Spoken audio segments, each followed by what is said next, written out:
Do you have any shaking anywhere? There's a heavy burden of history on everybody.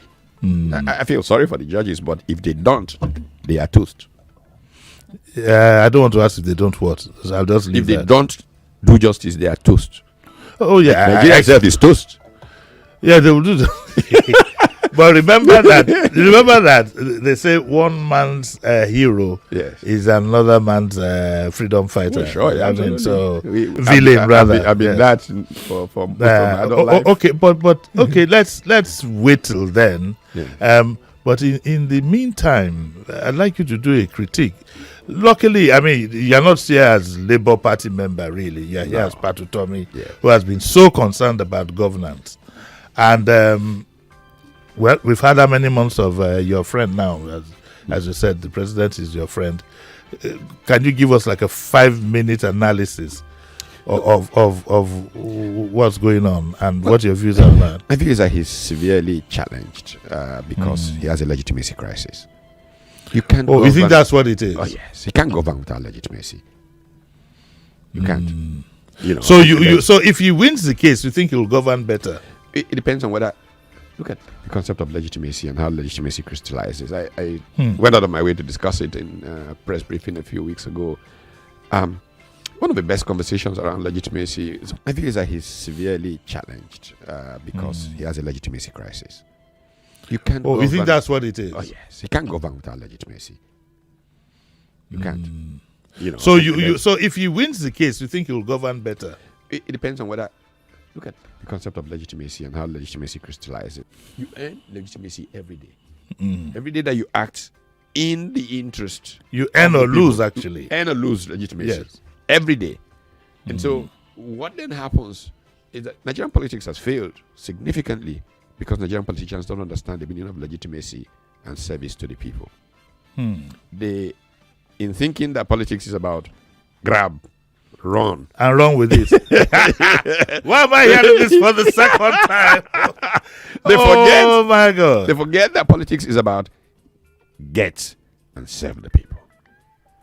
Nigeria should not be where it is in the world today, but because politicians who don't understand the meaning of politics. Nigeria is the poverty capital of the world. I'm just sharing with you before we came on air, the first chapter of the new book I'm writing. Okay. And that's the emphasis. The central issue of my adult intellectual life has been on poverty, inequality, and why man is where man is. Yes. And in pursuit of that, I have gone through countries. You know, in those days, I just hear that, oh, this country has made progress with pension reform. I just pack my bag and head to that country and spend a few weeks there. Just wandering around the world, trying to understand, why did these people get it right? Why did Nigeria fail? Where these people got it right? This is what I've done for literally 40 years. And I can tell you that Nigerian politicians are the reason Nigeria is crippled. Because they don't get it. They don't understand service, legitimacy. And because they don't understand that, they think that politics is about going to be a big man and to have motorcades following you and to make a little luxurious cars and so on. It's nonsense. That's not what it's about. You know, look at the Asian countries that have turned things around. Look at how things changed. Look at how leadership affected culture, the values. Look, you cannot have prosperity, you cannot have progress where, first and foremost, you don't have strong institutions. And secondly, you don't have values. But can't we say this is the kind of country that he inherited? It's only been there for a few months. No, I'm talking about him. I'm talking about Nigeria. Yeah, but I'd like to know about him. That in the context, you know, yes. In the context, yes, it is worsened by a legitimacy crisis. You need the cooperation of the people, trust that you are doing this in their best interest, and they are going on that road instead of going through the bush to still get to Victoria Island. And so, when you don't have legitimacy, many people don't think that you exist in their interest, and like I said, you earn it every day. Then but if you have to earn it, it's early days. It's early days, you know. Well, it's a fundamental, if you will, schism. Okay, with the let's sense of legitimacy. let's go down to specifics. Right. You know, being a professor, you like going. You know, but I ought to hit bullseye. Okay. The measures that have been taken so far. What are your views on them? Which measures? The what's it called? Subsidy, whatever. Merging of the rates and so on and so forth. Everything has a context. Okay. And you have to work within context. The idea of petroleum subsidy, is something that I have opposed for more than 20 something years. I even have confronted my friends who are very rich from selling petrol. I said to them, you guys this is crap what you're doing. Everybody knows everywhere in the world that petrol is the ultimate commodity business. Nobody gets rich selling petrol. It's the same thing from this station to that station. The margins are so thin. Very thin, yes. That the way that you make money is take the fact that people must buy petrol. And then if they come into your forecourt to buy petrol, sell them something else. That's why you have Minimart, Bonjour, all those stores. They make more money from those stores than they make from selling petrol. How come in Nigeria somebody begin to sell petrol, they say, this man is rich? Because you are conning the system. The system was designed to con. May not be the fault of the guys who are rooted in petrol, but there is a conspiracy from inside NNPC and powerful people that has created that whole thing. Do you think you should have confronted them? You must confront these people eventually. You've got to have a strategy for these things. You think because those who are involved. Yes. There's a story I probably won't tell because you have to get the veracity of this about our dear friend, the late Chief Ernest Shineko, when he became acting head of government, was this problem of bunkering, this. I want to see all the files.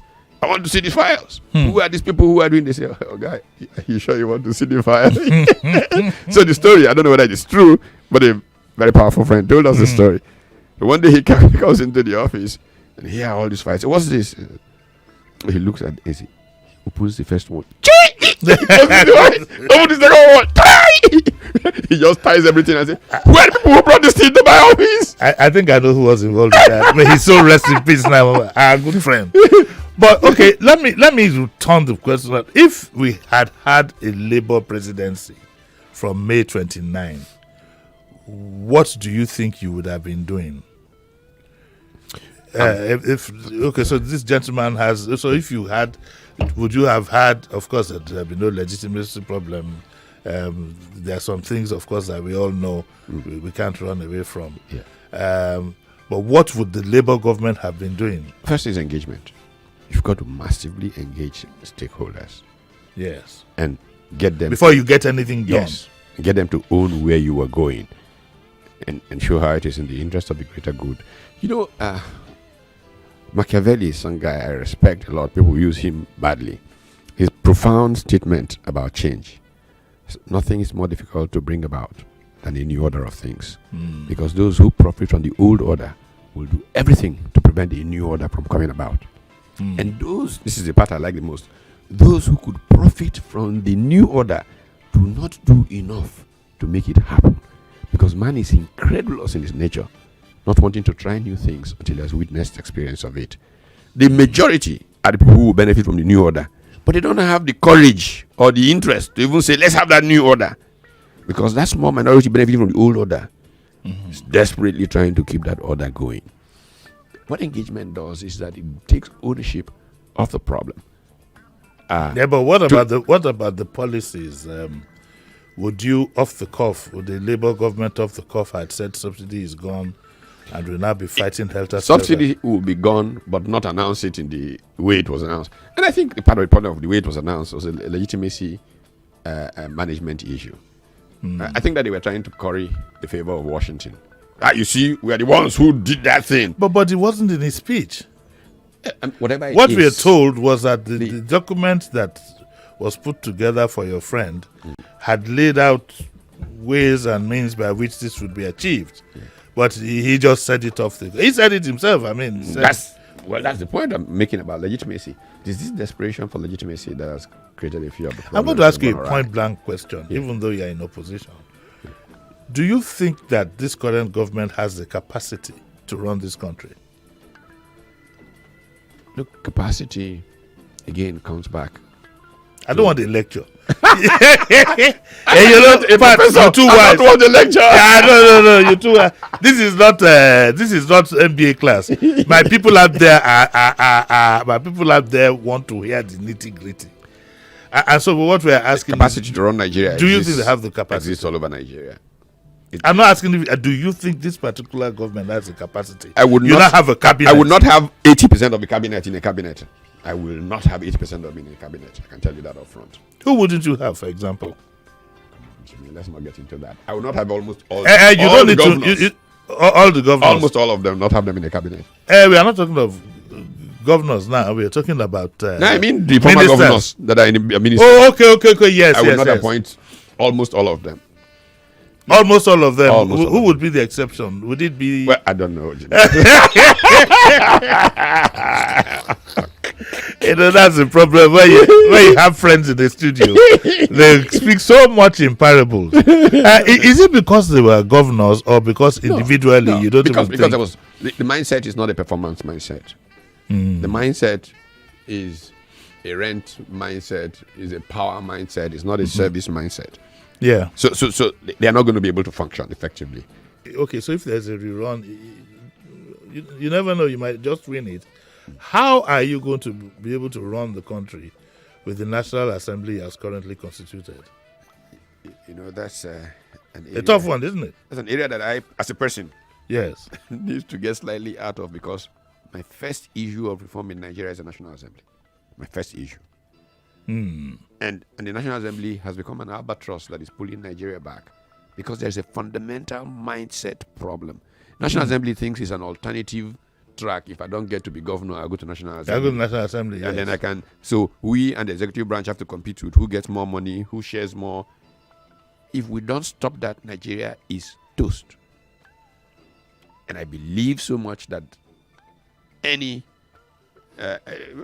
Peter Obi is a bit of a strong man in some ways, stubborn guy. He can confront and deal with those things. I believe we need shock therapy of reform.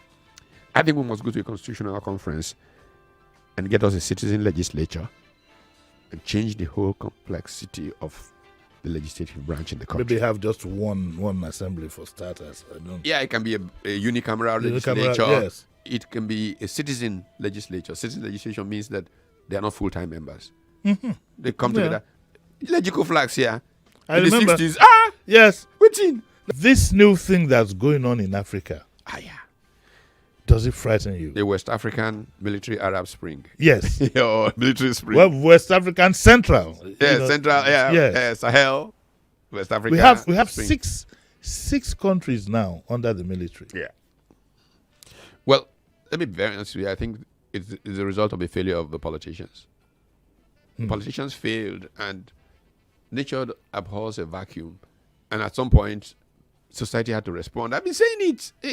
Look, it's as if people don't listen to me. I've been saying it's coming. If politicians serve people so well, there won't be... Again, they will have a legitimacy crisis if they struck. If the people were not fed up. You can't be as fed up as people are in Nigeria and expect that if something happens, people won't say, thank God, we're relieved. That is what has happened. The failure... Look, I give the example, specific example of Alassane Ouattara, who's the one who made the most noise about the Niger thing. Yes. In 1996, the former Prime Minister of France, Raymond Barre, called the Aspen Institute France Europe-Africa Summit. I was one of those attending. Alassane Ouattara was there. He was then Deputy Managing Director of the IMF. I wasn't even going on a stroll on the lake, can't see. Alassane Ouattara, Ablaise Drago, former Foreign Minister of Mali, who was then Deputy Managing Director of the WTO, Tidjane Thiam, Minister later of Planning in Cote d'Ivoire, myself. Alassane Ouattara says, I'm going to go and run for president. Every fire goes off in my head because I knew what it meant for.